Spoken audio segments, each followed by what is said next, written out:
ধন্যবাদ মাননীয় স্পিকার। শুরুতেই আমি আপনাকে আমার পেটের নিচে টয়লেটের স্থান থেকে আপনাকে ধন্যবাদ জ্ঞাপন করছি। দেশে আপনি একমাত্র প্রথম যার কোনো দল নেই, যার কোনো ক্ষমতাও নেই। মাননীয় স্পিকার, আমার নির্বাচনী এলাকা কাঁঠালতলা, কাঁঠাল পাকছে আর গরুয়ে খাচ্ছে।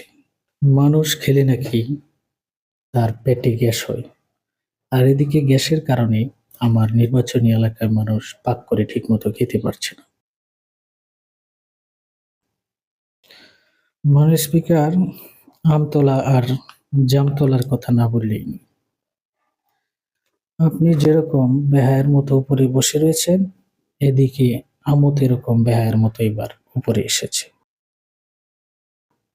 যার ফলে এবছর অনেকেই ৩ বেলা ভাত না খেয়ে তারা ৩ বেলা আমই খেয়েছে। মাননীয় স্পিকার, আর বিশেষ করে জাম দেশে কোনো সিন্ডিকেট না থাকায় একটা খেয়েছে, ৫টা নষ্ট করেছে।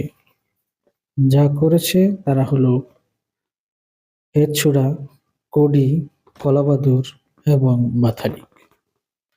তারা খুবই সন্তুষ্ট আমাদের প্রতি মাননীয় স্পিকার, কারণ তারা খেয়ে একটা করে মাটিতে ফেলে তা আমরা আবার টুকিয়ে খেয়েছি।